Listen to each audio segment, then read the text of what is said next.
Alright, so we got our upper timing cover off. We got our side motor mount off, which the side motor mount can't come off unless you take off the upper timing cover. Now we're going to bring her to top dead center.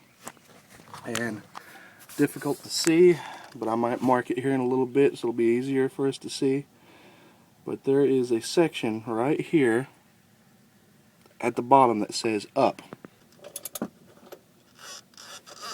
Are you doing it? Yeah, you're doing it counterclockwise, aren't you? Yeah. Alright.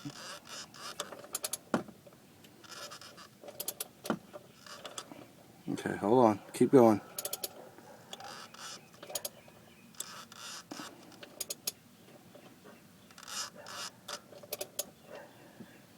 Keep going. Alright, alright. And a little bit more. A little bit more. Right there. Right. So we're going to mark it with probably white out, but you can see where it says up right there. That should be in the up position, and there are two notches on the side which should be parallel with the head.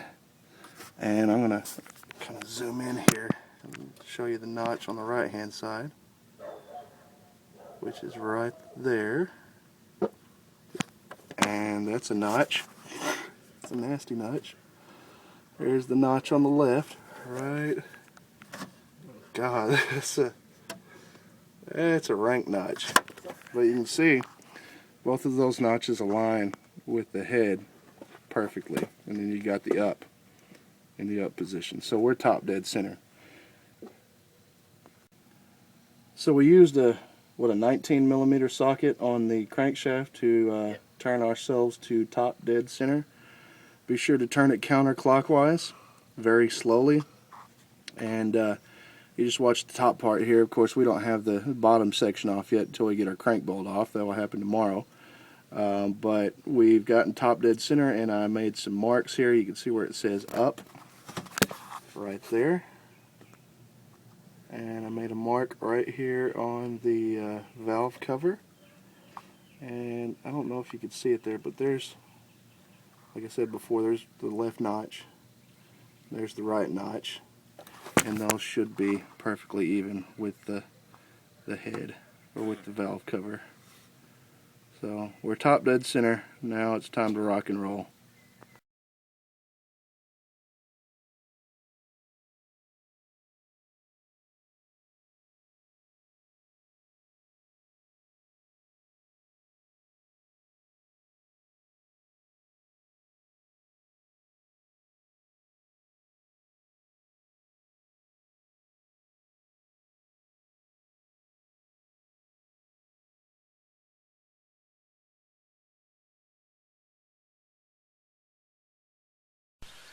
Just to lift the jack up, I had to put a couple of bricks up under it so it would lift high enough.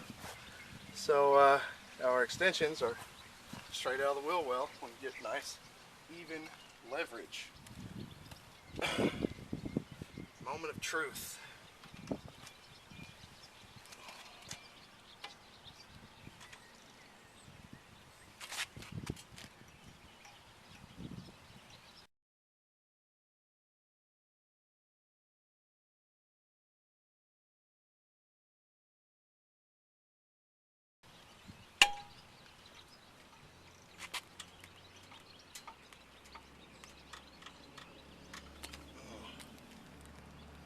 That sucker don't want to come off of there.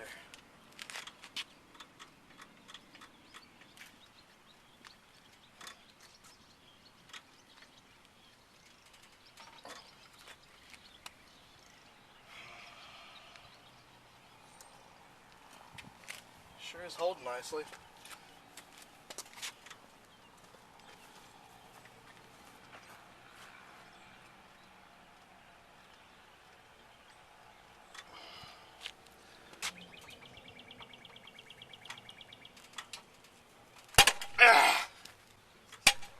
Good. Oh, shit.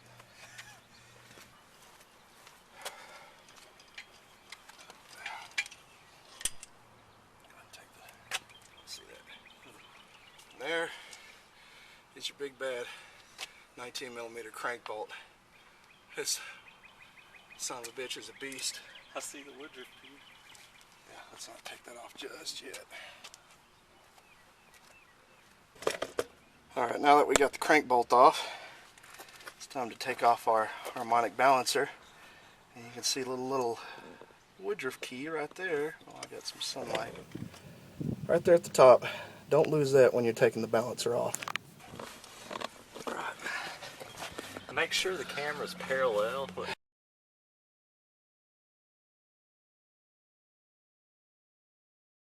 Yeah, it's coming. Lock it back and forth. It's coming. I can see it. Just slowly, but almost there. And well, there's your woodruff key.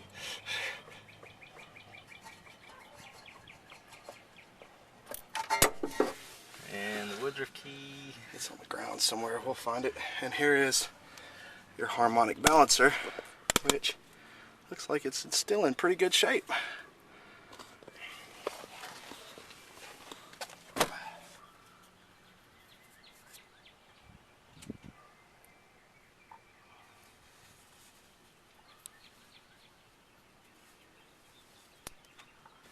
Now we got the harmonic balancer off. We did not lose our woodruff key, put it in a nice safe place for when we reinstall. It's time to take the lower timing cover off. Okay, so we had two 10mm bolts we had to take out for the lower timing cover. All that's left is to slip it down through the bottom, and we've exposed our entire timing area. Slips right off and drops down.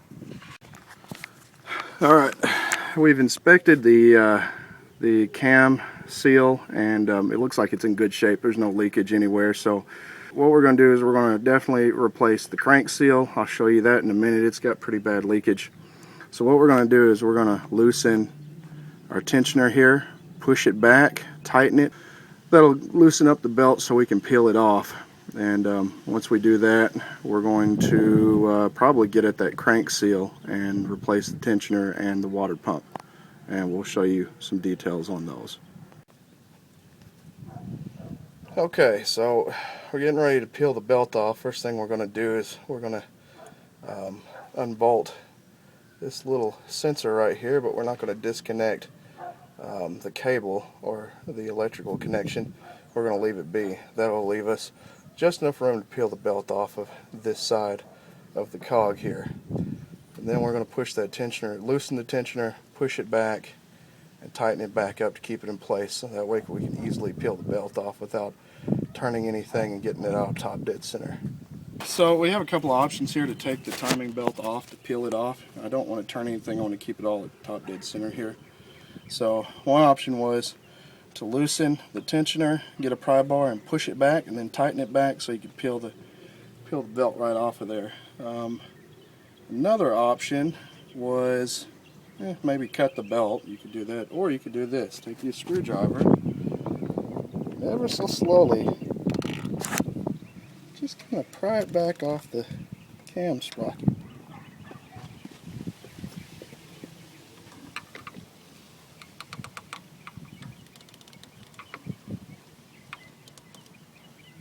Gently.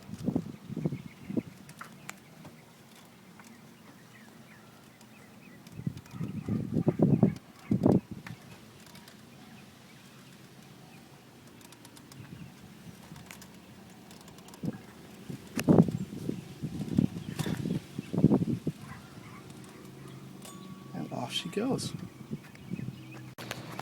Okay, now we got the timing belt off, and let's check and see how much wear we got on here. I've got over 100,000 miles on this belt, but you can peel it back or bend it backwards and look in between the teeth. If you see any cracks there, it's definitely time to replace it.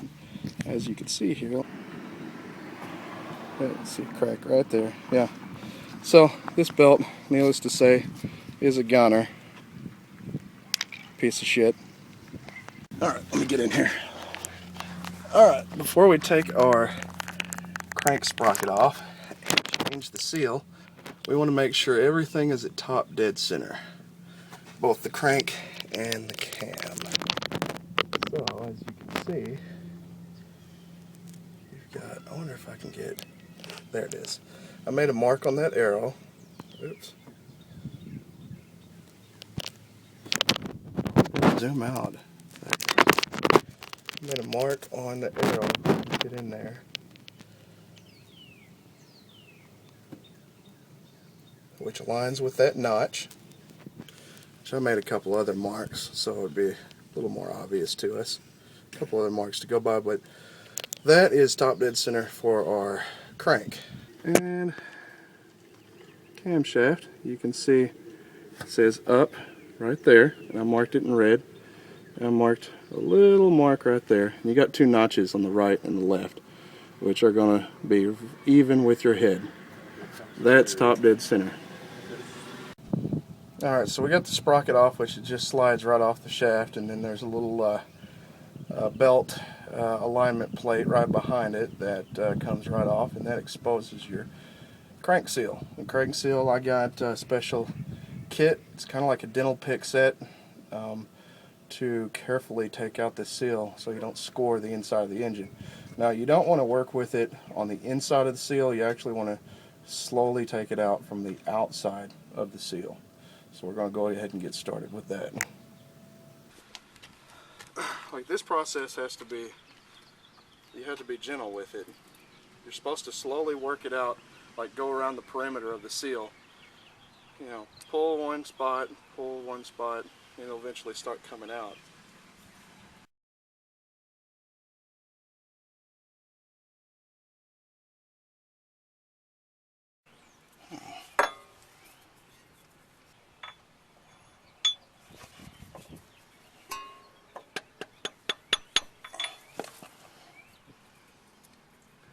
That one's in.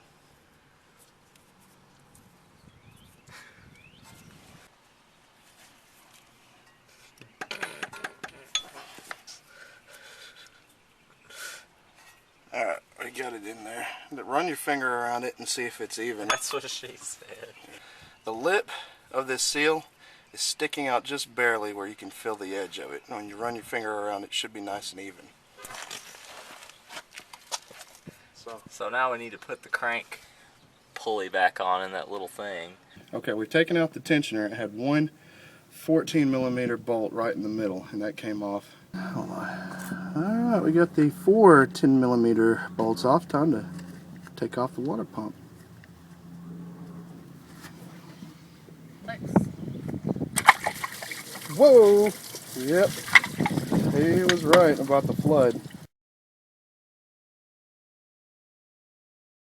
So we got the brand new timing belt. We're about to thread it onto our pulleys here. Now we've got our tensioner in place. And I'm going to put up the specs for all the torque specs for everything right after we go through what we're doing here. We got the water pump on, torque to spec, auto tensioner on, and we also have our spring hooked on the auto tensioner side, but we don't have it hooked on, if you could see the little orange tip that's sticking out of the engine block there. We do not have it hooked just yet. We're going to put the belt on first.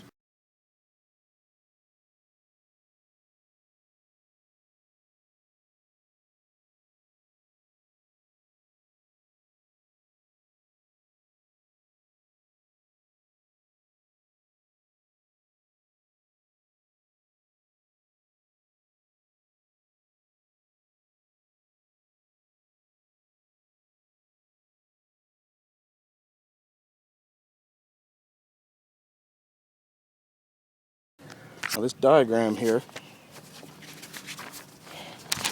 shows how you put the belt on from A to D. Start from the bottom, go with your crank pulley, wrap the smooth side around your tensioner, wrap it back around your water pump, and then very, very carefully up around your cam pulley. Now, if you have to struggle with it, then something's wrong and you need to stop at this point. Make an adjustment for one, make sure your grenade pin is in your auto tensioner. That's keeping it from tensioning the belt. So as long as that's in there, you should have plenty of room to slide your belt onto place. Like the only thing I can do from the bottom side here is wrap it around. Do you want me to lower it to you? The crank. No, I've got to raise it to you actually. Oh, okay. Or you can lower it to me, it don't matter. Hold on. Now we're putting absolutely no pressure on anything here. Absolutely no pressure. Can you grab that?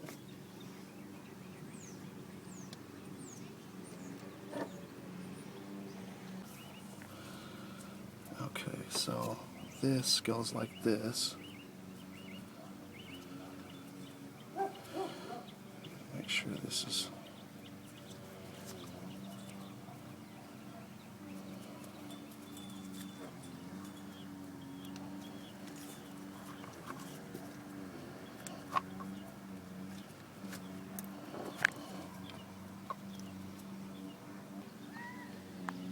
Okay, so this goes around here like this and then around the water pump, right?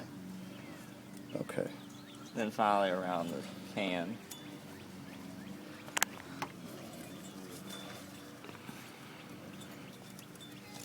There we go.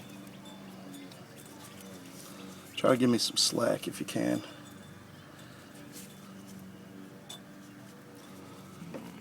Is it on the teeth? I can't hold the camera. And actually, I can. I just let it go under. It is on the teeth? Yeah. Okay. Here's the long side. You always step it on the long flat side. Let's see what I got here. I should not have to force it on. Yeah. Is it smooth? Jesus Christ.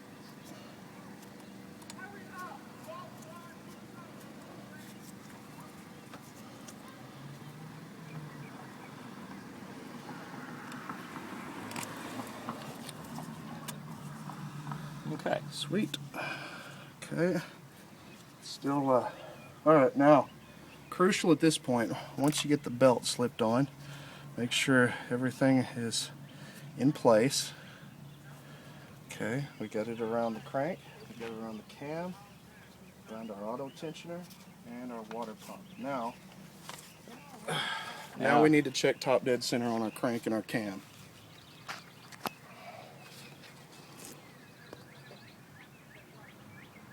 Installed belt and grenade pin still in place, and we were able to just slip that belt on with no excessive force. That's what you're looking for. Alright, what have we done so far? We put the belt on. We installed the spring, as you can see. Can you point to it? Spring to the little notch there that's orange. We just use, you probably use a little pair of needle nose pliers. We use a little hook end that we had in our toolbox. Now what we're going to do is we're going to rotate the engine. It's got some pretty good tension. Give that a little push there on that long side. You can see, check your tension. It should be pretty springy, and then check the other side. It should be pretty tight. Does that feel pretty good? Mm-hmm. Okay, this is a 12 millimeter, and you want to rotate it counterclockwise 2 full revolutions, and watch your belt at the top and the bottom the entire time. Do not take your eyes off the belt.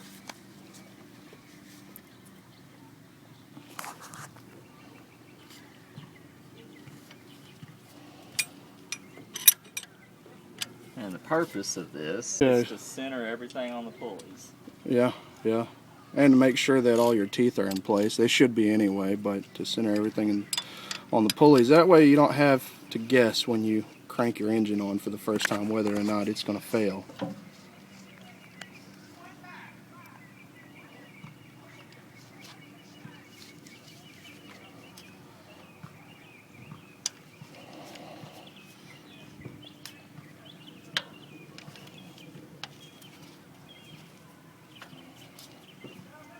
Okay, we got a half revolution.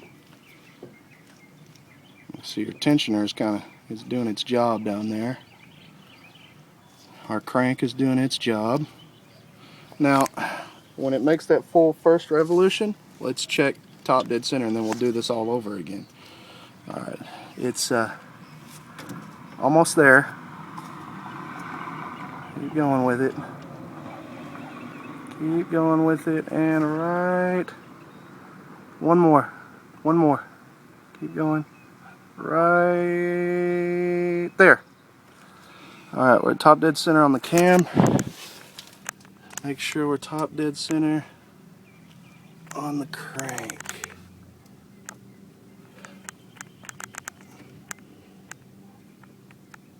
We are on spot. Let's crank her one more time. We need her to have a cream tighter.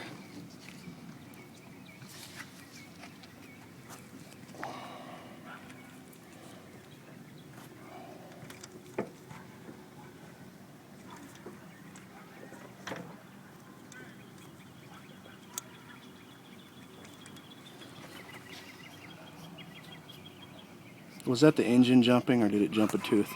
No, it's the engine. Okay. It's got rough spots and easy spots. Now, the importance of this, checking your top dead center constantly, is what is the term for this type of engine that allows the valves and the pistons to collide? It's interference. Interference type engine. Now, it's bad news if you do not check your top dead center constantly. Okay, we're almost there. You could destroy your valves, dent your pistons.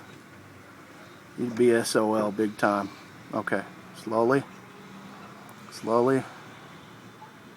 Almost. And almost. Right there. Alright, so we're top dead center on the cam. And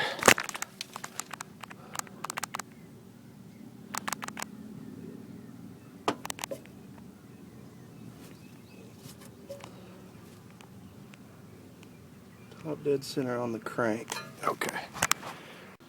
Alright, now we've torqued our auto tensioner to 33 foot-pounds, and now it's permanently in place. Now, absolutely sure it's time to pull the grenade pin. Time to remove the grenade pin. There you go.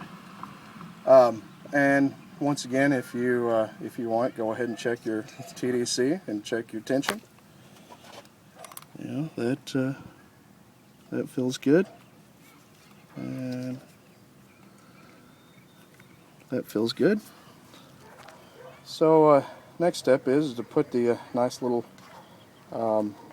dust covers back on. Put the two bolts back on the crank sensor, put that back in place, put your dust covers, your lower and upper back on, and then put your cam sensor back in place, and that goes over the cover once it's already installed. Something worth mentioning here is our bottom dust cover for our timing area has a nice little rubber gasket that goes all the way out around the perimeter here. When we took it off, it pretty much just fell out, and it's kind of stretched out of recognition, so you might want to, I had to cut it short right here and kind of make it work. I used some super glue in the crevices that it goes in, and I started from the end and worked my way all the way around piece by piece, and it finally went into place. Now it's staying put, so now we can put the bottom cover back on.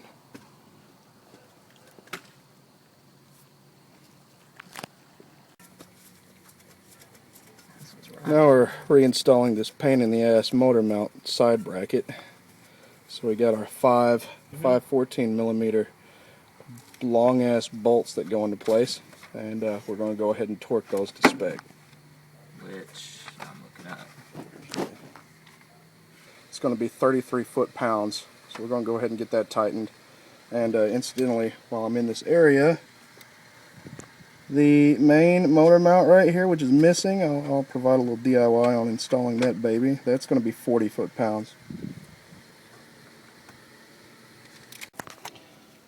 Now we got the top cover on. We got all of our 10 millimeter bolts in place and our long one in the middle.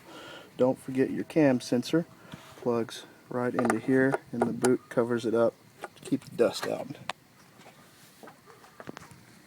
There is one bolt here that goes on the dust covers for the timing area that the little shaft here is longer than the rest. This goes right in the middle. After you install the top timing cover, it pretty much wedges the middle portion of the top and the bottom together. And that's going to be the only one that looks different from the rest. So all we have left is to put the alternator back in its rightful place, reconnect the electrical connections to it, put all the brackets back on, which will go into detail here in a little while on those. Then put your alternator or your power steering bracket back on and reinstall your power steering reservoir and pump. Okay, so we got the alternator in place, and we started by attaching the lower bracket, and you can see the adjuster bracket right here with the little slot. Wing nut's already in place, so it's going to give it just enough tension when we put the belts on. So we got the bolt for the bracket, and then another bolt to hold it, the alternator in place and line the bracket up. On the top end here, the long shafted bolt that we put in place, it's a 14 millimeter, and it took a little effort to get it out the first time. Took a little bit of effort to get it back in. We used the breaker bar on the front end here, and kind of wedged it against the frame of the car and pushed it back into place. And then we had to line our bolt back up. Now it's just a matter of threading it on through. And I guess next on the list is connecting our electrical connections ever so carefully, and then putting the power steering pump bracket in place. It's probably easier to put the accessory belt on first. Probably so. Probably so.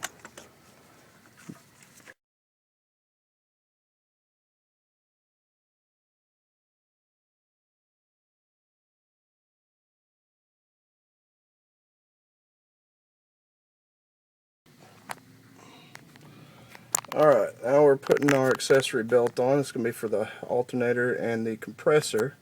Okay, so it needs to...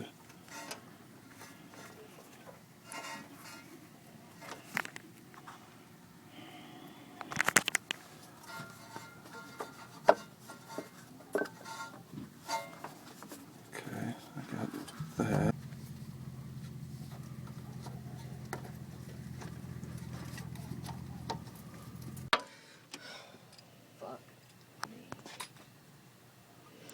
And through the magic of editing, just like that,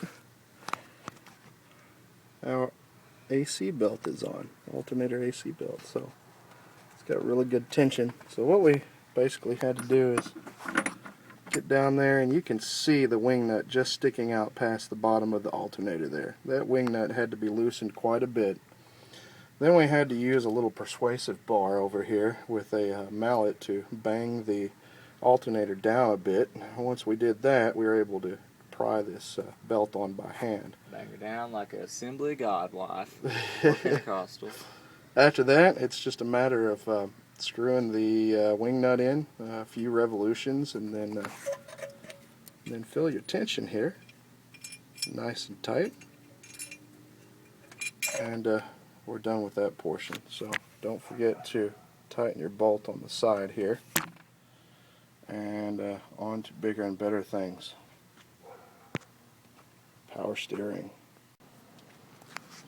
Okay, we got the power steering reservoir and pump in place, and tightening the belt.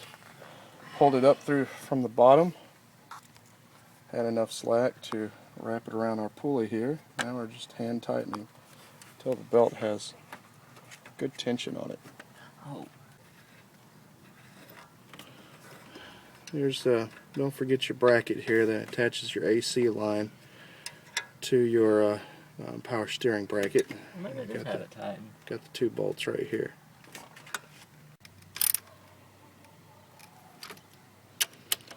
Tighten down the rocker cover. sure you get all 5 bolts, even the hidden one on the lower right hand side there. And oh yeah, and then you got the 2 bolts that hold in this little bracket right here. So those get tightened down a bit. Then you get the little pretty vanity cover that has Handa embossed right on it. And then it'll be time to fill the oil, fill the green Martian piss reservoir, and give her a crank and hope she doesn't blow up in your face. We got all the fluids in. We got the battery terminals on.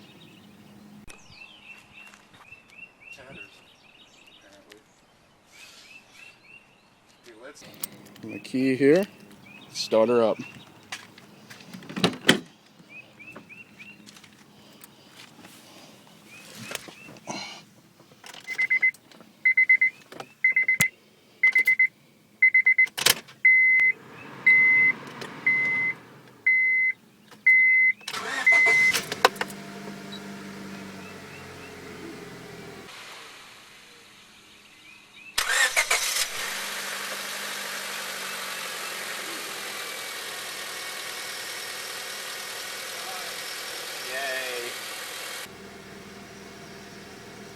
Nice!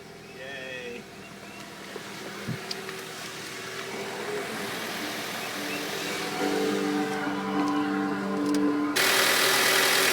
Yeah, it does. Look at the belts here. They look like they're... Oh, yeah. Oh, turn the compressor on. Yeah, turn it on full blast.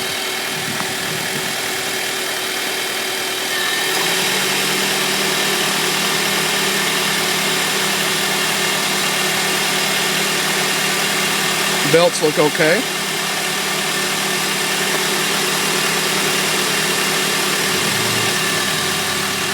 We're gonna let her warm up.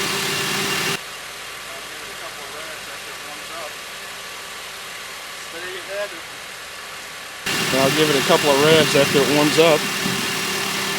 So there you have it. Full timing belt service on a 2001 Honda Civic. You've watched another Big Dave DIY. Please subscribe, and we'll see you for our next project.